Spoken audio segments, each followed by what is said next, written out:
You'll never be the man my father is." The words hit me like a slap across the face. My son-in-law Quentin Pierce stood there in his designer kitchen, pointing his fork at me like a weapon, his voice dripping with contempt. The peach cobbler I just served, made from my late wife Dolores's recipe, sat untouched between us as the silence stretched like a taut wire ready to snap. "I'm Thaddeus Brooks. Most folks call me Teddy. I'm 74 years old, and I've lived through enough to know when a man is trying to cut you down to size. But this wasn't just any man. This was my daughter's husband, saying this in front of my 8-year-old grandson Marcus, who sat frozen in his chair like he'd just watched his world catch fire." My hands tightened around my coffee mug. For a moment, I saw my father Augustus in my mind. A man who'd worked double shifts at the steel mill in Birmingham, who'd walked 15 miles to work during the bus boycotts, who'd built our family home with hands so calloused they felt like leather. A man who taught me that respect isn't given, it's earned, and once earned, it shouldn't be thrown away like garbage. The Tuesday dinner tradition had been my idea. Every week for the past year, I'd drive across Memphis to Quentin and Zara's house in the suburbs, bringing some dish that reminded us all we were family. Tonight was supposed to be special. Marcus had gotten straight A's on his report card, and I wanted to celebrate the way families should. But something felt wrong from the moment I'd walked through their front door. Zara, my 32-year-old daughter, had been jumpy as a cat, avoiding my eyes and speaking in that high-pitched voice she used when she was nervous. Marcus wasn't his usual self either. Normally he'd run to hug me, asking about the stories I'd promised to tell him about his great-grandfather. Tonight he just waved from the couch and went back to staring at his tablet. And Quentin. Lord, Quentin had been strutting around that house like he owned the world, going on and on about his marketing agency, and how men of my generation just didn't understand modern business. "Your father's generation had it easy, Teddy," he'd said during dinner, cutting into a ribeye steak that cost more than my monthly phone bill. "Simple times, simple expectations. Show up, do your job, go home." They didn't have to navigate complex digital strategies or manage multiple revenue streams. I'd bitten my tongue, thinking about how my father had worked 3 jobs during the Depression, how he'd studied at night to become a shift supervisor, how he'd saved every penny so his children could have opportunities he'd never had. But I didn't say anything. I never said anything when Quentin got to running his mouth about the past. That was my mistake. "Today's men have to be visionaries," Quentin continued, gesturing with his wine glass. "Wine I'd later learn cost $80 a bottle. We have to think strategically, adapt constantly, innovate or die. Men like your father just punched a time clock." "Quentin," Zara had whispered, "maybe we shouldn't?"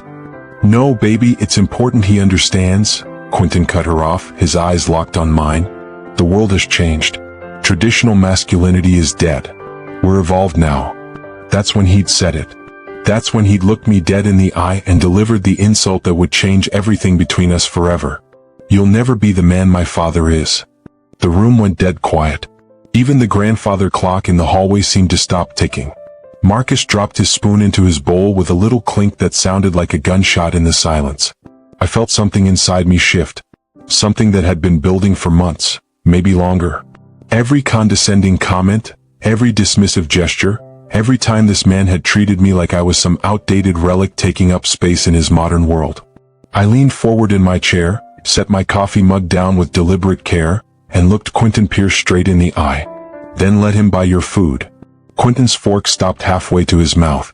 His face went through about 5 different expressions in 2 seconds. Confusion, surprise, then something that looked like panic. "Food?" he said, his voice suddenly smaller. "What food?" And that's when I realized that my daughter and grandson were about to learn something that would change their lives forever. Something about the $450 worth of groceries I'd been paying for every single week for the past 9 months. Something about the man sitting at the head of their table, eating food bought with my Social Security money while insulting the memory of the grandfather who'd raised him better. The truth was about to come out, and Quentin Pierce had no idea that his perfect little world was about to come crashing down around his ears. Because sometimes an old man's patience runs out. The silence that followed my words was so thick you could have cut it with a knife. Quentin's face had gone pale, then red, then pale again, like he was cycling through every emotion known to man in the span of 10 seconds. "What do you mean, what food?" I asked, pulling out my phone. "The food you've been eating for the past 9 months. The food I've been paying for." Zara's water glass slipped from her hand and hit the table with a sound that made Marcus jump. "Daddy, what are you talking about?" My fingers found the banking app on my phone. Took me 3 tries to get the password right because my hands were shaking with anger.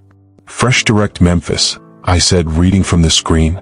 "Every Monday at 8 in the morning. Delivered to 3847 Poplar Grove Lane." I looked up at both of them. "That's this address, isn't it?" "That's impossible," Quentin stammered, but his voice cracked like a teenager's. "We pay for our own groceries. I handle all the finances in this house." I scrolled through 9 months of bank statements, each one showing the same $450 charge week after week after week.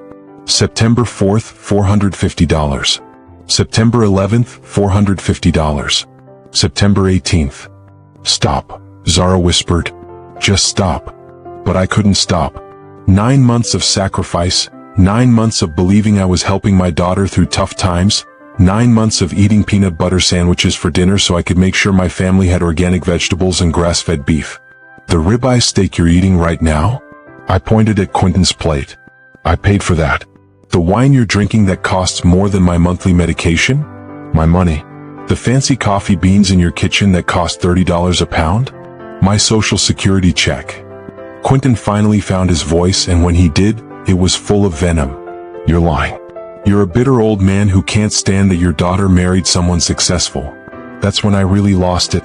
I stood up from that table, all 74 years of me, and I felt every muscle in my body tense like I was 25 again. "Lying? Boy, you want to talk about lying? Let me tell you about what I found on your laptop 4 days ago." The color drained completely from Quentin's face. Zara looked between us like she was watching a tennis match, confusion and fear battling in her eyes. "You remember when you let me use your computer to video call with Marcus while he was at school?" I asked. "Said you wanted to show me how easy the technology was?" Well, I learned something interesting about technology that day. I'd been trying to close the video call program when the email notification popped up. Pierce Digital Solutions LLC. Monthly Revenue Report. The numbers I saw made my heart skip a beat. "Pierce Digital Solutions," I said, watching Quentin's jaw clench. $78,000. In 1 month. That was your October report. Zara's gasp was audible across the room. 78,000? Quentin, you told me we were struggling. You said we had to be careful with money. That's gross revenue, Quentin said quickly, his businessman mask sliding back into place.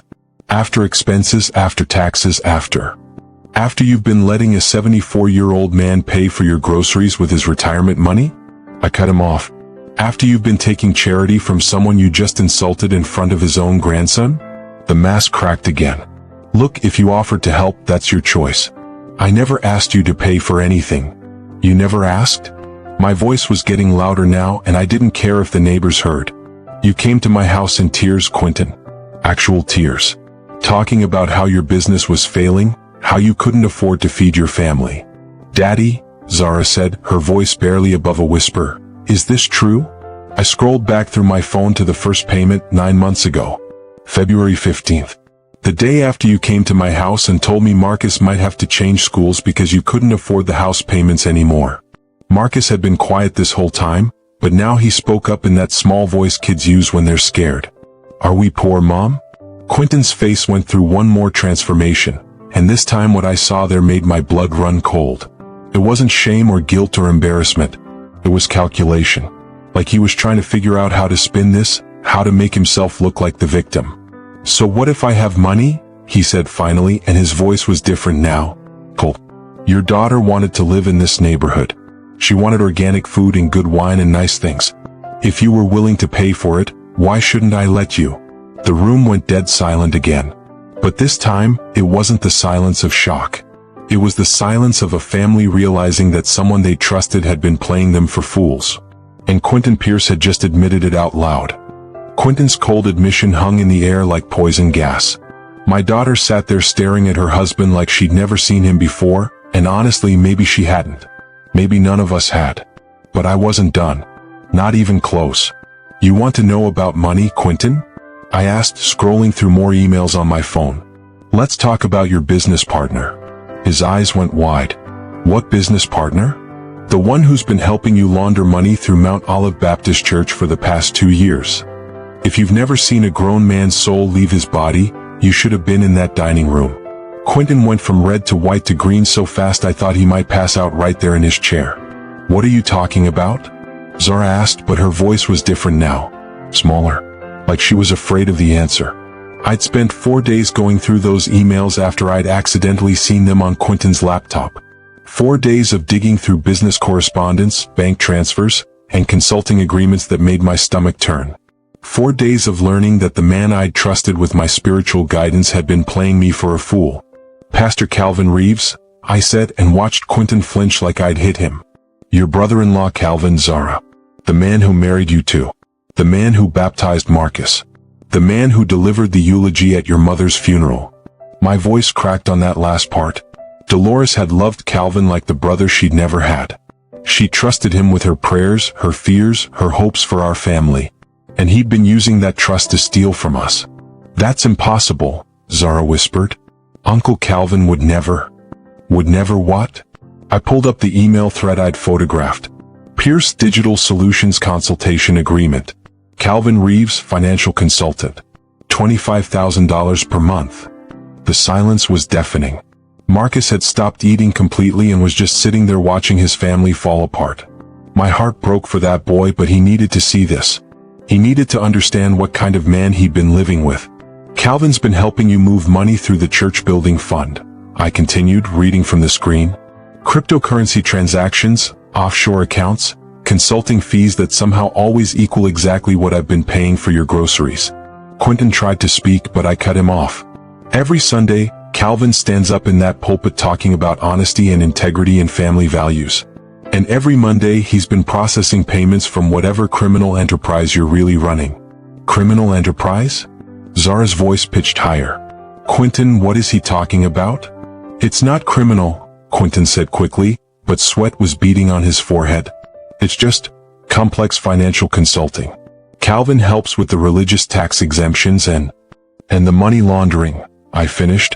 "Because that's what it is, isn't it? That's why you need a church involved.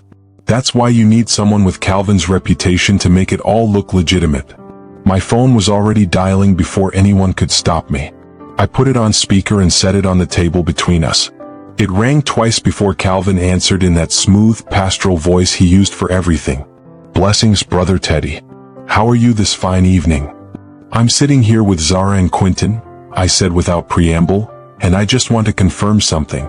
Are you telling me that while I've been spending my retirement money to buy groceries for this family, you've been making $25,000 a month as Quentin's business partner?" The silence on the other end of the line was longer than a Sunday service.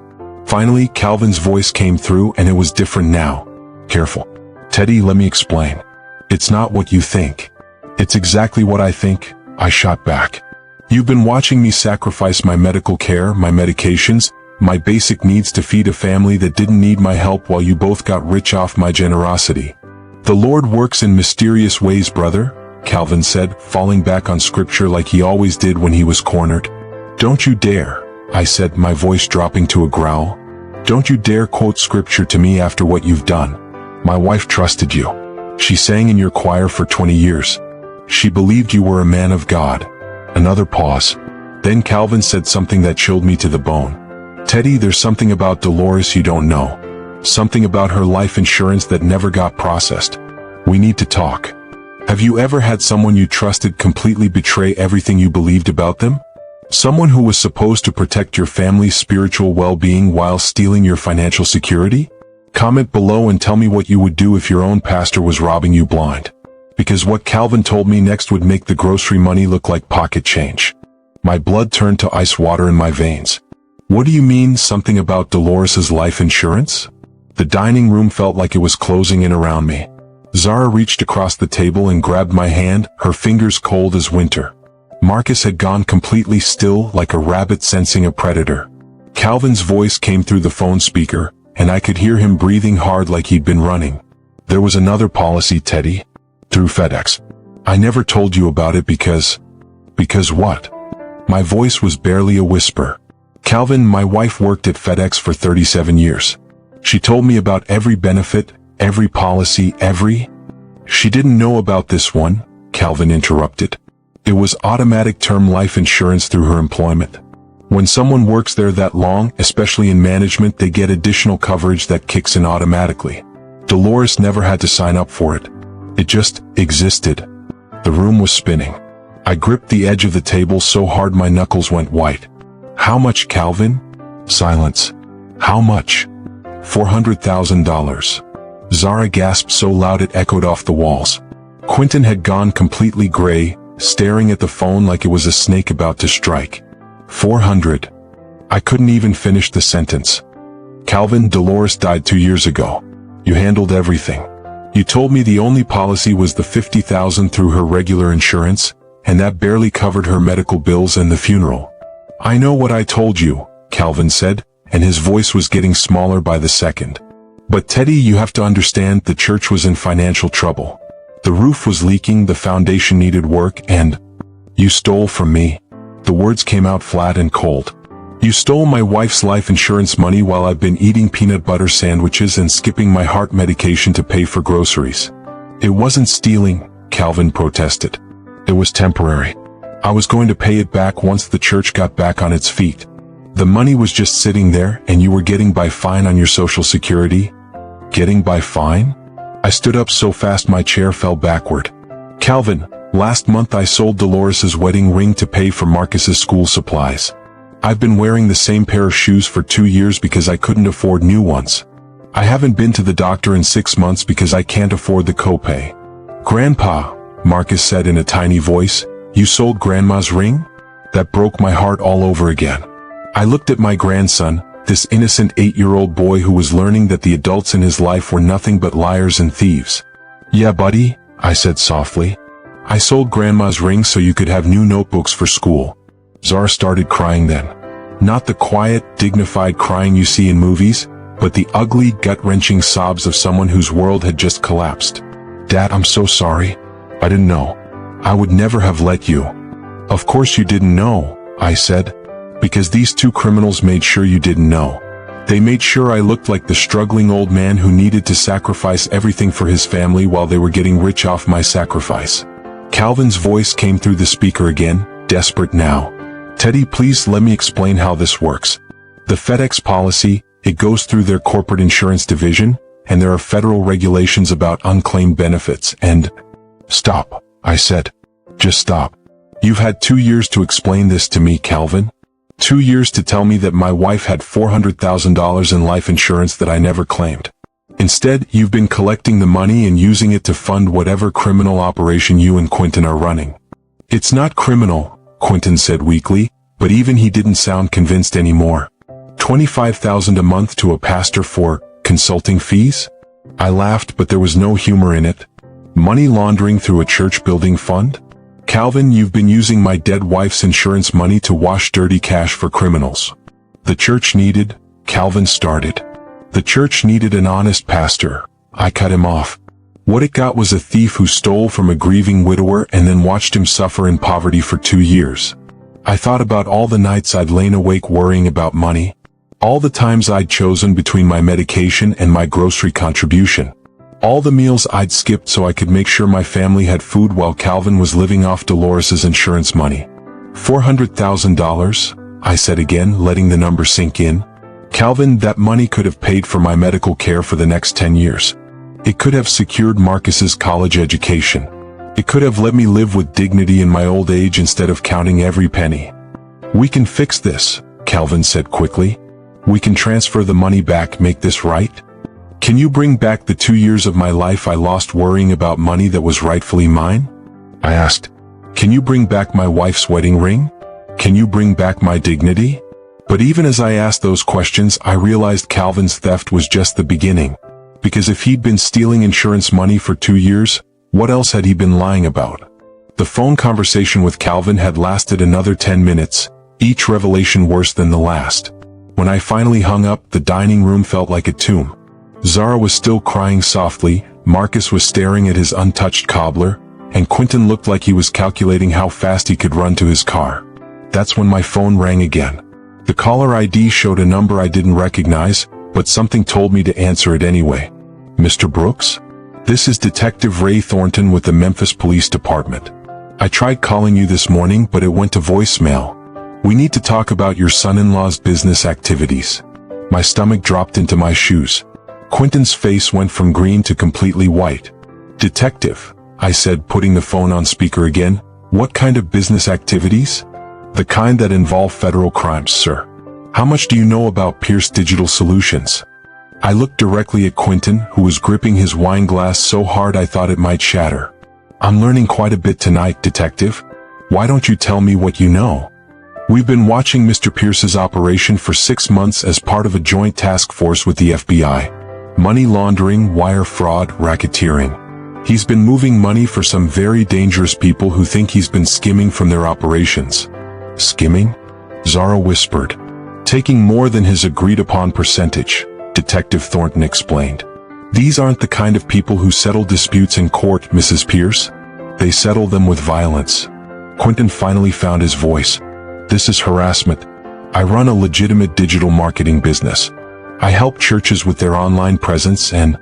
Mr. Pierce, Detective Thornton cut him off. We have recordings of your conversations with known money launderers. We have bank records showing illegal transfers through Mount Olive Baptist Church accounts. We have evidence of cryptocurrency transactions that violate federal banking laws. The detective paused, and when he spoke again, his voice was deadly serious.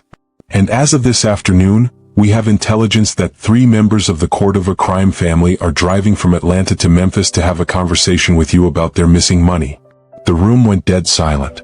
Even the grandfather clock seemed to stop ticking. Missing money? I asked. The money they think Mr. Pierce has been stealing from them, Detective Thornton said. Except they don't know about Pastor Reeves. They think your son-in-law is the only one skimming from their operations. How much money are we talking about? Zara asked, her voice barely audible. Over the past year? Close to $2 million. Quentin made a sound like a wounded animal. I never stole anything from them. Every transaction was authorized by Calvin. He was handling the church accounts, he was supposed to be managing the percentage splits. So you admit to money laundering? Detective Thornton asked. I admit to helping churches with digital financial services, Quentin said desperately. If Calvin was stealing from clients, that's on him, not me. I felt sick to my stomach. This man had been living in my daughter's house, eating food I paid for, raising my grandson, all while running criminal operations that put my entire family in danger. Detective, I said, how immediate is this threat? We believe the Cordova associates will arrive in Memphis sometime tomorrow evening. They have your son-in-law's home address. They know about his family. Zara grabbed Marcus and pulled him close to her. Are we in danger? Anyone in that house is potentially in danger, Detective Thornton confirmed. These people don't distinguish between targets and bystanders. If they think someone knows where their money is, they'll do whatever it takes to get answers. This is insane, Quentin said, standing up and pacing. Calvin assured me everything was legal. He said the church tax exemptions made all the transactions legitimate. Using a church to launder money for organized crime is a federal offense, Mr. Pierce. It doesn't matter what Pastor Reeves told you. I thought about Calvin sitting in his office at Mount Olive, probably destroying evidence right now. I thought about Dolores's stolen insurance money funding operations for people who solve their problems with guns and fear. What do we do? I asked. We're prepared to offer Mr. Pierce protective custody in exchange for his cooperation with our investigation, Detective Thornton said. But he needs to come in tonight. And anyone staying in that house needs to find somewhere else to sleep. Protective custody? Zara asked. Federal witness protection, the detective explained. New identities, relocation, the whole program. But only if Mr. Pierce is willing to testify against the entire network. Quentin collapsed back into his chair, his head in his hands. My father's going to kill me. Do you know who my father is? Do you know what this will do to his reputation? For the first time all evening, I felt something like pity for him. This wasn't just a son-in-law who'd been stealing grocery money and insulting my father's memory. This was a scared kid who'd gotten in over his head with criminals and was about to pay the price. But my pity only lasted about 2 seconds. Because my daughter and grandson were in danger because of his choices. Detective Thornton, I said, what happens if he doesn't cooperate? Then tomorrow night, the Cordova family comes looking for their money. And they're not going to leave empty-handed. After Detective Thornton hung up, The four of us sat in that dining room like survivors of a plane crash, trying to process what had just happened. Zara was holding Marcus so tight I thought she might crack his ribs. Quentin was staring at his hands like they belonged to someone else. And me? I was getting angry. Not the hot, explosive anger I'd felt when Quentin insulted my father. This was different. This was the cold, calculating anger of a man who'd spent 43 years as a union organizer, who'd learned how to take on powerful people and win. Zara, I said, my voice steady as a rock, pack a bag for you and Marcus. You're staying at my house tonight. Dad, we can't just. Yes, we can. I turned to Quentin, who was still looking like he'd been hit by a truck. You're going to tell me everything. Every detail about this operation, every person involved, every dollar that changed hands. And you're going to do it now. I can't, Quentin whispered. If I talk, if they find out I cooperated. Son, I said, leaning across that table, you're already dead if those people from Atlanta find you. The only question is whether you take my daughter and grandson with you. That got his attention. His head snapped up, and for the first time all night, I saw something in his eyes that wasn't selfishness or calculation. It was fear for his family. What do you want to know? He asked. For the next 2 hours, I grilled Quentin like a prosecutor with a hostile witness. Turns out, my 4 decades of experience negotiating with corporate executives and crooked politicians had taught me how to ask the right questions and spot the lies. Pierce Digital Solutions was exactly what Detective Thornton had said, a front for money laundering. Calvin had approached Quentin 3 years ago with what he called a partnership opportunity. The church needed money for renovations, and Calvin had connections with some investors who needed help moving large amounts of cash through legitimate-looking transactions.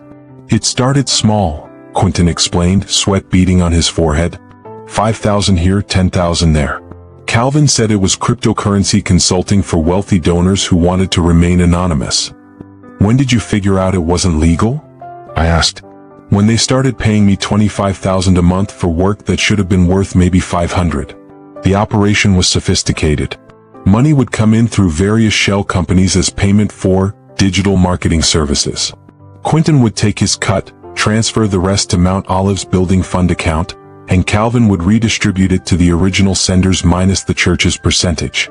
On paper, it looked like a thriving marketing business helping a growing church manage donations.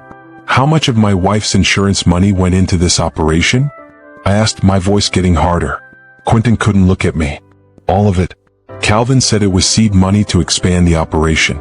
He promised it would generate enough profit to pay you back triple. And the grocery money? Why keep taking that when you were making thousands a month? Because Calvin said it made us look more legitimate. If you were helping us financially, it looked like we were a struggling young family, not people with access to large amounts of cash. That's when I understood the true scope of their manipulation. They hadn't just stolen from me, they turned my love for my family into camouflage for their criminal enterprise. But here's the thing about being 74 years old and having spent most of your life fighting battles against people who thought they were smarter than you learn to think 3 steps ahead. While Quentin was talking, I was recording everything on my phone. While he was explaining the money laundering scheme, I was taking pictures of documents he'd pulled from his briefcase. While he was giving me names and dates and bank account numbers, I was building a case that would make the FBI's job easy. Who else is involved? I asked. Just me and Calvin from this end. But there are people in Atlanta, Nashville, even Miami. It's a whole network. And the court of a family? How much do they think you stole? $2.3 million over the past year. But it wasn't stealing. Calvin was supposed to be handling their percentage distributions. If money went missing, that's on him.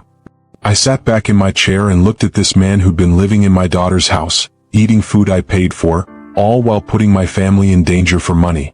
Quentin, I said, you're going to do exactly what I tell you to do.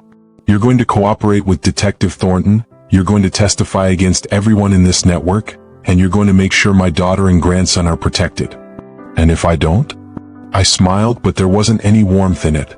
Then I'll personally deliver you to the court of a family myself. For the first time all night, Quentin Pierce understood that he wasn't dealing with just any 74-year-old grandfather. He was dealing with me. By 11 p.m. I had everything I needed. 3 hours of recorded confessions, photographs of financial documents, bank account numbers, names, dates, and enough evidence to put both Quentin and Calvin away for decades. But more importantly, I had a plan. Here's what's going to happen, I told the three people sitting around that dining table. Tomorrow morning, Zara and Marcus are going to pack enough clothes for a month and move into my house. Quentin, you're going to call Detective Thornton and arrange to surrender yourself for protective custody. Dad, we can't just uproot our whole lives, Zara protested, but her voice was weak. She knew as well as I did that their old life was over. Your whole life was built on lies and stolen money, I said gently. It's time to build a new one based on truth. Quentin was shaking his head. You don't understand. My father expects me at the country club tomorrow for his charity golf tournament. I can't just disappear. Your father? I stared at him in disbelief. Son, there are criminals driving from Atlanta to kill you, and you're worried about disappointing Daddy at his golf tournament? You don't know what he's like, Quentin said desperately. Harrison Pierce doesn't raise failures. If this gets out, if the media finds out his son is involved in money laundering, then maybe Harrison Pierce should have raised his son better. I cut him off.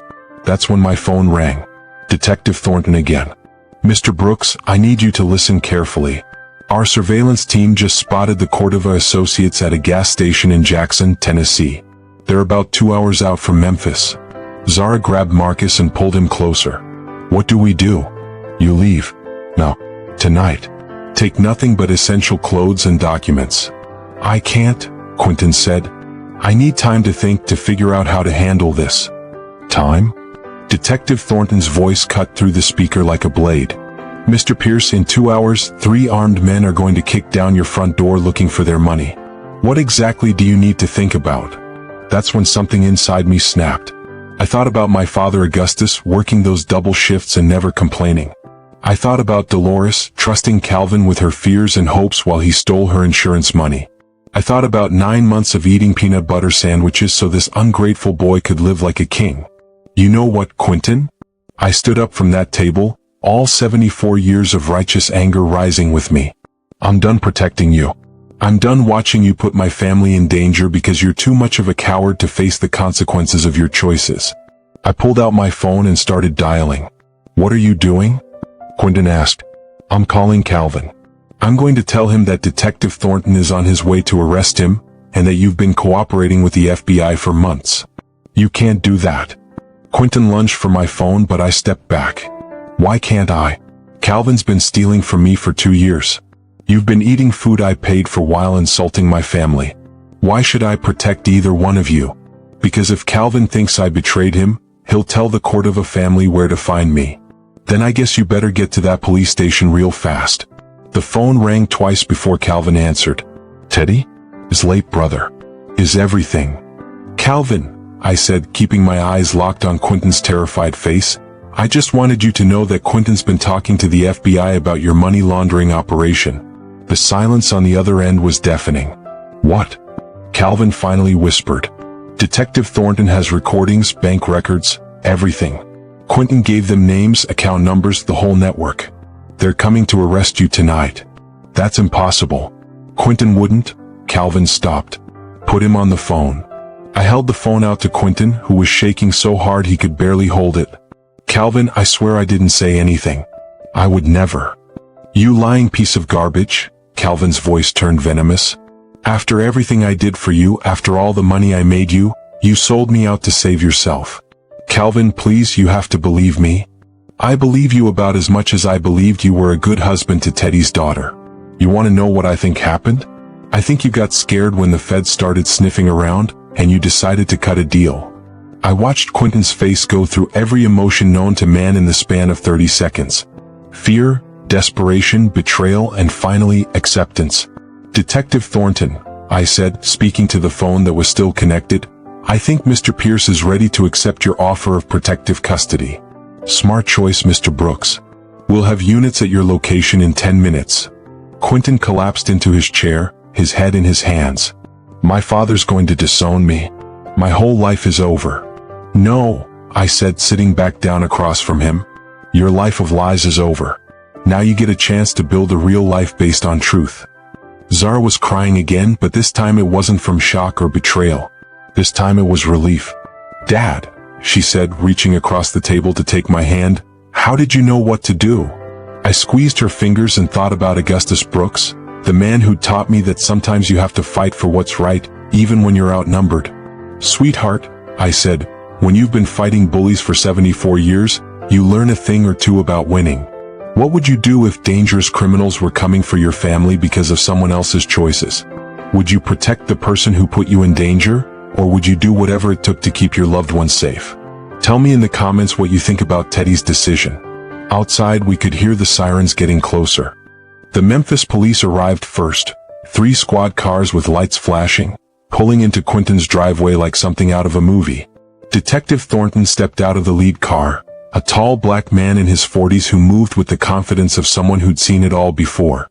Mr. Pierce, he said as he walked through the front door, you ready to take that ride downtown? Quentin looked around the dining room one last time, at the fancy furniture, the expensive art on the walls, the crystal wine glasses still sitting on the table. All of it bought with stolen money, all of it about to become evidence in a federal case. Can I say goodbye to my son? He asked, his voice cracking.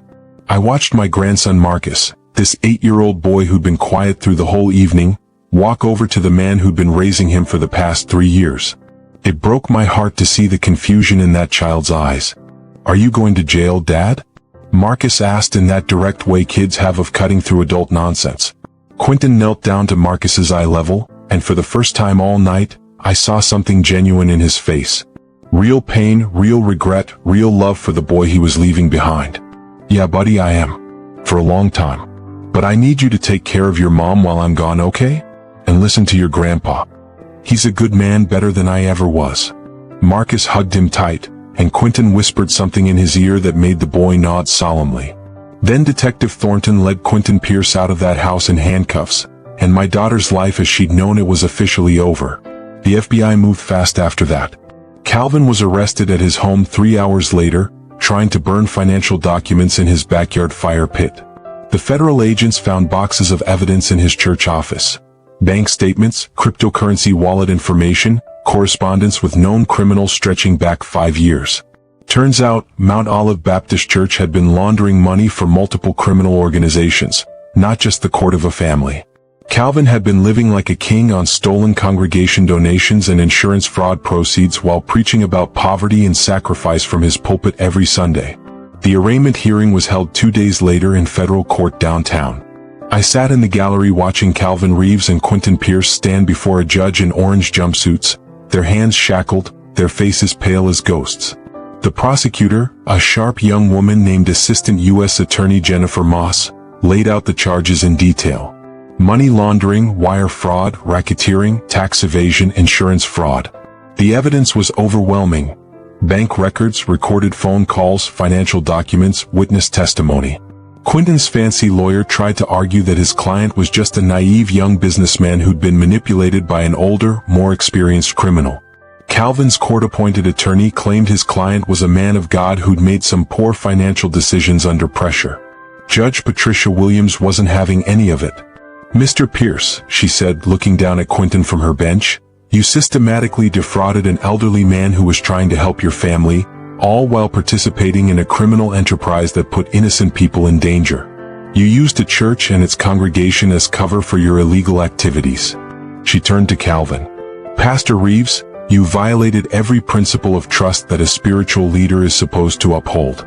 You stole from grieving families, elderly congregation members, and the very institution you were sworn to protect. The sentences came down like thunder. Quentin Pierce, 12 years in federal prison, full restitution of all stolen funds, forfeiture of all assets acquired through criminal activity. Calvin Reeves, 15 years in federal prison, permanent revocation of ordination credentials, restitution to all victims including the full $400,000 from Dolores's insurance policy plus damages and interest. Both men were also banned from any involvement in financial services or religious organizations for life. The courtroom was packed with Mount Olive congregation members, many of them elderly folks who'd trusted Calvin with their tithes and offerings. When the sentences were read, I heard someone behind me whisper, "Thank God for justice." After the hearing, Attorney Moss walked over to where Zara and I were sitting. Mr. Brooks, I wanted you to know that we've already initiated the process for recovering your wife's insurance money. The federal government is treating this as a priority restitution case. How long will it take? I asked. The insurance company is cooperating fully. You should see the $400,000 plus interest and damages within 60 days. As for the grocery money and other expenses, we're liquidating Mr. Pierce's assets now. His house, cars, business accounts, everything will go toward victim restitution. I thought about Dolores, about how she'd worked 37 years at FedEx, how she trusted Calvin with her prayers and fears. She never got to see justice served, but I could feel her spirit in that courtroom, finally at peace. Walking out of the federal courthouse that day with Zara on one arm and Marcus holding my other hand, I felt something I hadn't felt in 2 years. Oh, the thieves had been caught. The money would be returned. My family was safe. And for the first time since my wife died, I could sleep peacefully knowing that truth and justice still meant something in this world. 6 weeks after the sentencing, the first check arrived in my mailbox. $447,000 from Dolores's life insurance policy, plus interest and damages. I sat in my kitchen holding that piece of paper, thinking about my wife and how she'd worked all those years at FedEx, never knowing she was leaving behind a legacy that would change our family's future. The grocery money came back too, every penny of the $18,225 I'd spent feeding Quentin's family, plus additional compensation for my financial hardship. The federal government had seized everything Quentin owned, the house, the cars, his business accounts, even his golf clubs. All of it liquidated to pay back the people he'd stolen from. But the money was just the beginning of our healing. Zara started therapy the week after Quentin's arrest. Dr. Angela Morrison, a counselor who specialized in helping victims of financial and emotional manipulation, helped my daughter understand that she hadn't been weak or stupid. She'd been targeted by someone who'd made a career out of exploiting trust. "Dad," Zara told me one evening as we sat on my front porch watching Marcus play in the yard, "I keep thinking about all the signs I missed. The way Quentin always insisted on handling the finances. How he'd get angry when I asked questions about money. The way he'd make me feel guilty for wanting to contribute to household expenses. Sweetheart," I said, "predators are good at what they do. That's what makes them dangerous." She was quiet for a moment, watching her son chase fireflies in the growing dusk. "I feel so ashamed that I didn't protect Marcus from all this." "Marcus is fine," I assured her. "Kids are resilient. And look at what he's learning now, about truth, about consequences, about how real men handle their responsibilities." And Marcus was learning. The boy who'd been quiet and withdrawn during those months of tension at home was blossoming into a confident, curious kid who asked thoughtful questions about right and wrong, about family loyalty, about what it meant to be a good person. One afternoon he was helping me work in the garden behind my house when he looked up at me with those serious 8-year-old eyes and asked, "Grandpa, why didn't you tell Mom about the grocery money earlier?" I set down my shovel and really thought about his question. "Because I wanted to help your family, and I was afraid that if your mom knew how much I was struggling, she'd feel bad and tell me to stop." "But that would have been the truth," Marcus said. "Yes, it would have. And I learned that hiding the truth, even when you think you're protecting someone, usually makes things worse." He nodded like that made perfect sense to him. "Is that why Dad's in jail?" "Because he hid the truth." "That's part of it, buddy. Your dad made choices that hurt people, and when grown-ups make choices that break the law, there are consequences." Marcus pulled a weed from between the tomato plants and tossed it into our bucket. "I'm glad you're my grandpa," he said simply. Those words meant more to me than all the money in Dolores's insurance policy. With our financial situation stabilized, I was able to do things I'd only dreamed about during those months of struggle. I bought Marcus new school clothes without checking my bank balance first. I filled my prescription for heart medication without choosing between pills and groceries. I even bought a new pair of shoes, the first ones I'd owned in 3 years. But more importantly, I was able to help other people in our community who'd been victims of Calvin's schemes. Mount Olive Baptist Church was in chaos after Calvin's arrest, with dozens of elderly congregation members discovering they'd been systematically defrauded. I used some of Dolores's money to hire a lawyer who helped them navigate the restitution process and recover their stolen donations. The new pastor, Reverend Marcus Johnson, a young man with integrity who'd come recommended by the Regional Baptist Association, asked me to serve on the church's financial oversight committee. It felt good to use my union organizing experience to help rebuild an institution that Calvin had nearly destroyed. Tuesday dinners became a tradition again, but now they happened at my house, around my kitchen table, with food I could afford to buy and serve with pride. Zara would bring a side dish, Marcus would help me cook, and we'd sit together talking about our days, our plans, our hopes for the future. The conversations were different now. Honest. Real. There were no secrets, no hidden agendas, no one pretending to be something they weren't. Just a grandfather, his daughter, and his grandson building the kind of family relationships that should have existed all along. You know what I've realized? Zara said during one of those dinners, watching Marcus demonstrate a magic trick he'd learned at school. What's that, sweetheart? We're actually happier now than we ever were when Quentin was here. Even with all the trauma, even with everything we went through, we're more of a family now than we were before. She was right. We'd lost the fancy house and the expensive lifestyle, but we'd gained something more valuable. Trust, honesty, and the kind of love that doesn't come with conditions or hidden costs. We'd learned that real wealth isn't measured in bank accounts or luxury cars. It's measured in the people who love you for who you really are. 1 year after Quentin's sentencing, Tuesday dinners had become something I actually looked forward to again. Not because I was dreading them or forcing myself to endure them, but because they represented everything a family meal should be: honest, warm, and filled with genuine love. Grandpa, tell me again about how you caught the bad guys, Marcus said, setting down his fork and looking at me with those bright eyes that reminded me so much of Dolores. Marcus, Zara gently corrected. Grandpa didn't catch anyone. He just did the right thing when things got dangerous. But that's what heroes do, Mom, Marcus insisted. They do the right thing when it's scary. I smiled, cutting another piece of the pot roast I'd made using Dolores's recipe. The same recipe I'd been too poor to afford the ingredients for during those months when I was paying for Quentin's groceries. Now I could make it whenever I wanted, and somehow it tasted better knowing it was bought with honest money. Heroes come in all kinds, buddy, I told him. Sometimes being a hero just means standing up for your family when nobody else will. The transformation in our family dynamics over the past year had been remarkable. Zara no longer walked on eggshells, constantly worried about saying the wrong thing or spending the wrong amount of money. She'd gotten a job at the Memphis Public Library, something she'd always wanted to do but Quentin had discouraged, claiming it was beneath her potential. I love working there, she told me the week before. I help people find information, assist kids with homework, organize community programs. It's not glamorous, but it's honest work that helps people. That's what mattered now. Honest work. Honest relationships. Honest conversations. Marcus had started bringing friends home from school, something that rarely happened when Quentin lived there. The house had always felt tense then, like everyone was performing in a play where they didn't know their lines. Now it felt like a home where an 8-year-old boy could be himself. Mr. Brooks, one of Marcus's classmates, had said to me the week before, Marcus says you fought criminals and saved his family. Is that true?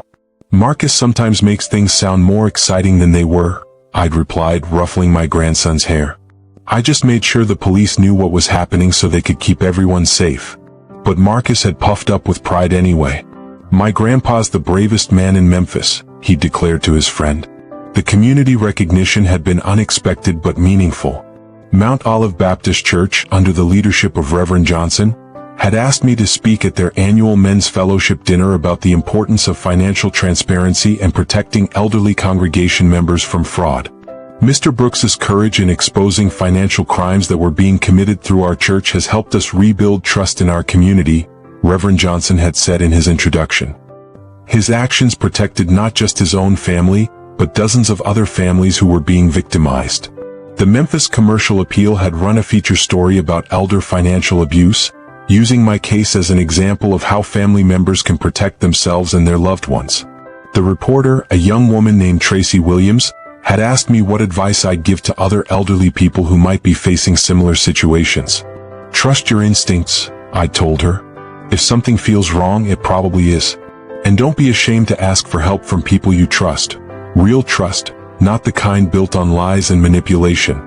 The story had led to speaking invitations from senior centers across the Mid-South. I'd started teaching workshops on financial security for elderly adults, helping them recognize the warning signs of fraud and abuse.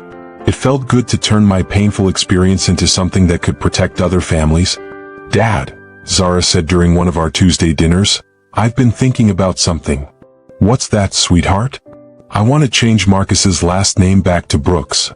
I nearly choked on my sweet tea. Are you sure? Quentin Pierce brought nothing but lies and pain into our lives. Marcus deserves to carry a name he can be proud of, a name that represents integrity and strength. She reached across the table and squeezed my hand. He deserves to carry your name, Dad. Marcus looked up from his mashed potatoes, considering this seriously. Can I be Marcus Brooks like Grandpa? If that's what you want, buddy. Will I still remember my other dad? Of course, Zara assured him. But you'll grow up knowing that your real family name comes from a man who taught us what it means to stand up for what's right. Looking at my daughter and grandson across that dinner table, I felt a contentment I hadn't experienced since Dolores was alive. We'd been through hell together, but we'd come out stronger, more honest, more connected than we'd ever been. These weren't just Tuesday dinners anymore. They were celebrations of everything we'd rebuilt from the ashes of betrayal and lies. They were celebrations of family. 2 years and 3 months after that terrible Tuesday night when everything changed, I woke up in my own bed without a worry in the world about paying my bills. Sunlight streamed through the new curtains Zara had helped me pick out, and I could smell coffee brewing in the kitchen timer I'd finally been able to afford. Life at 76 was nothing like I'd imagined it would be when I was struggling to choose between my heart medication and groceries. I walked into the kitchen and found Marcus, now 10 years old and carrying the last name Brooks with obvious pride, sitting at my table doing homework before school. He looked up at me with a grin that could light up Memphis. Morning, Grandpa. Mom's making pancakes and she said I could tell you the good news. What good news is that, buddy? I made honor roll again and my teacher wants me to enter the citywide science fair. I ruffled his hair, marveling at how confident and happy this boy had become. Gone was the quiet, nervous child who'd witnessed his family's destruction. In his place was a young man who asked thoughtful questions, helped his neighbors, and spoke proudly about his grandfather to anyone who'd listen. That's outstanding, Marcus. What's your project going to be about? How financial fraud affects families and communities? Mrs. Patterson said I have a unique perspective on the topic. I chuckled, remembering how this same boy used to be afraid to speak up during family dinners. Now he was planning to present research to judges and community leaders about the very crimes that had torn his family apart. Zara walked in from the living room, dressed for her job at the library where she'd been promoted to head of community outreach. The nervous, anxious woman who'd lived in fear of Quentin's mood swings had transformed into someone confident and purposeful. Dad, I have news too, she said, pouring coffee into the mug that read World's Best Grandpa, a Father's Day gift from Marcus. The library board approved my proposal for the financial literacy program. We're going to start offering classes for senior citizens on how to protect themselves from scams and fraud. And you want your old man to help teach them, I said, already knowing the answer. You're the most qualified person in Memphis to talk about elder financial abuse. Plus, you're good at explaining complicated things in ways people can understand. She was right about that. Over the past 2 years, I'd spoken at dozens of community events, senior centers, and church groups about financial security and recognizing the warning signs of fraud. What had started as a painful personal experience had become a mission to protect other families from going through what we'd endured. The speaking engagements had led to other opportunities. The Tennessee Attorney General's office had asked me to serve on a task force developing new protections for elderly victims of financial crimes. The Memphis City Council had appointed me to chair a committee on senior services. I'd even been featured in AARP magazine as an example of turning personal tragedy into community service. How's the house hunting going? I asked Zara as we sat down for breakfast. We found one we love in Cooper Young. 3 bedrooms, big backyard for Marcus, and only 10 minutes from here so Tuesday dinners don't change. With her job at the library and her share of the restitution money from Quentin's seized assets, Zara had been able to save enough for a down payment on a house. Not the mansion she'd lived in with Quentin, but a real home where she and Marcus could build honest memories. Can I get a dog when we move? Marcus asked hopefully. We'll see, Zara replied, but I could tell from her smile that the answer was probably yes. After breakfast, I drove Marcus to school in the reliable used Honda I'd bought with cash. No more walking everywhere or taking the bus because I couldn't afford gas. As he got out of the car, he turned back to me with that serious expression he got when he had something important to say. Grandpa Tommy Henderson's dad lost his job, and his mom's been crying a lot. His family's having money trouble. That's tough, buddy. What do you think we should do about it? Maybe you could talk to them? Help them figure out how to be safe with their money while they get back on their feet. I smiled, realizing that this 10-year-old boy had learned more about compassion and community service in 2 years than some adults learn in a lifetime. That's a good idea, Marcus. Why don't you ask Tommy if his parents would like me to come by for dinner this week? You do that. Of course. That's what neighbors do for each other. Driving home from the school, I thought about how completely my life had changed. Not just the financial security, though that was important. Not just the recognition in the community, though that felt good. The real change was deeper than that. I had purpose again. I had respect again. I had a family that valued honesty and integrity over appearance and status. Most importantly, I had peace.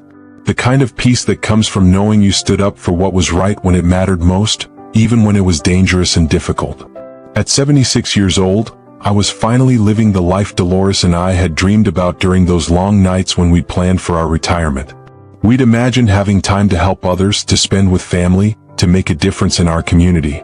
It had just taken longer to get here than we'd expected. But sometimes the best things are worth waiting for.